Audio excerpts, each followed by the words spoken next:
Good morning. It's Market Day Report. Glad you're with us here midweek, and we're about 15 minutes from opening up our day trading for markets. Let's start with the corn market. What happened in the overnight trade? We were lower. Now, for the last two sessions here, day sessions, so Monday and Tuesday, we finished higher. So a two-day win streak is on the line as the corn market opens up in a bit. Again, overnight in the red. Soybeans. Well, beans in the overnight session were mixed, mostly lower though, with January 11.26 3/4, down a half penny. Let's just roll our way through that entire complex real quick before we get to our first guest of the morning. Soy meal contracts were higher across the board, and then look at bean oil. Bean oil has been higher three straight sessions, a little lower overnight, but we're seeing 52s now in bean oil.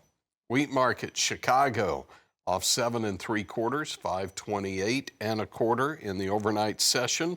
For hard red, December, 6.5 lower, 517 1/4. Spring wheat in the overnight session. By the way, spring wheat has settled higher three straight day sessions.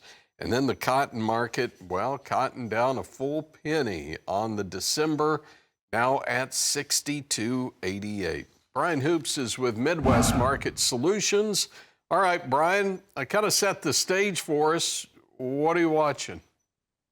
Well, good morning, Tony. Yeah, you have a few reports starting to come out. We'll have a weekly IA report, but it won't be today. That'll be out tomorrow because of the Veterans holiday yesterday. So that's one that trade's watching closely for signs of corn demand through ethanol production. It's been very good of late. Also, you have the WASDE report coming out finally on Friday morning. Trade is expecting to see a pretty major cut in corn yield estimates, about 3 bushels an acre. But we do have to factor in the September quarterly stocks numbers because we did not have a report in October. We have to have it accounted for here in this report. And those quarterly stocks were a couple 100 million bushels larger than expected. So it's really going to even things out, and our ending stocks probably stay relatively unchanged. Probably same thing going to happen in soybeans. Could see maybe a small yield cut, even though you could make an argument that we might see a bigger yield number. But yet, the ending stock's probably going to be relatively unchanged, as USDA office will unlikely make any changes due to the newly signed Chinese trade agreement. And speaking of that agreement, skepticism continues to grow and grow about China. They have not bought any soybeans. They're not even looking for any U.S. soybeans. They're continuing to buy beans out of Brazil because they're much cheaper. But what China, how they operate, they want to buy the cheapest beans possible. They're going to continue to book beans out of South America. But if they can pressure the market or make people doubt that this rally is going to be able to be sustained, or they're not going to continue to buy U.S. soybeans, and bean prices fall 75 cents to $1, you can bet China at that point will step in and they'll start booking big quantities of U.S. soybeans and fulfill their agreement. But right now, it's not going to happen after this higher price rally. Okay. Hey, Brian, let's take a break. When we come back, want to pick up the conversation digging deeper in livestock futures. That's right ahead on Market Day Report. We have seen some cash sales. Iowa already this week at 227. Some sold. It's not widespread. Asking prices have been 232 in Texas and Kansas. We'll see what happens. Obviously, when we move higher with the livestock markets, that can help, right? Let's go live cattle. And futures yesterday were pulling back. December at 227.32, $1.22 lower, 47 lower on the February at 226.52. Feeders yesterday higher, and that's 3 straight wins now for feeder cattle. And the January contract, 329.62, it was up 80. Yeah, the November moving higher, up 265, but remember, that one expires soon. And then the hog market, hogs have been higher, 2 straight sessions. Not quite to $100 yet on the June or July, but we do have those at least within the sights.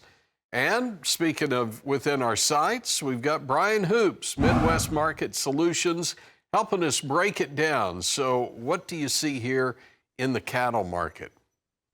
Well, it looks like based on the bid ask anyway, a little bit of selling showing up on the live cattle, maybe a mixed opening there. December should try and trade higher.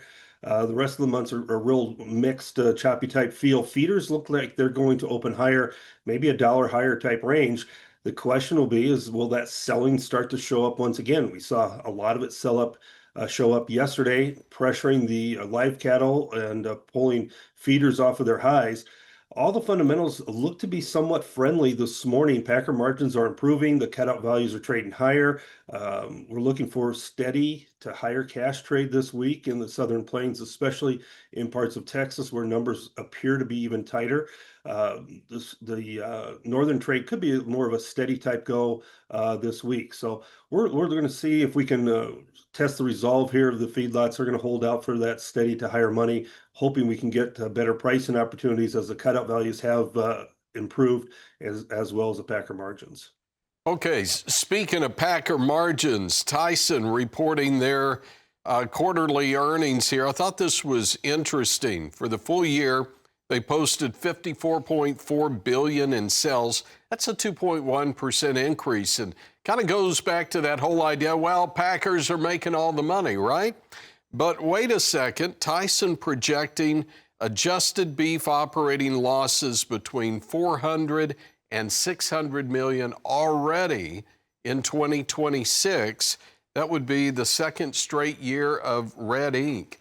I think it's safe to say that Packers probably are still not back in the black year to date when it comes to beef.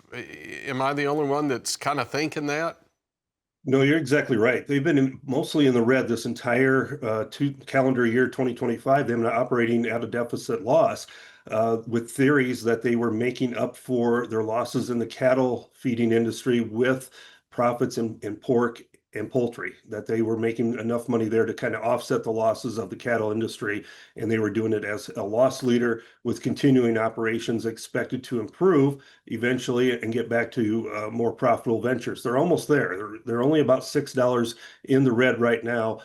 So they're very close to getting those margins improved enough where they can start operating in the black.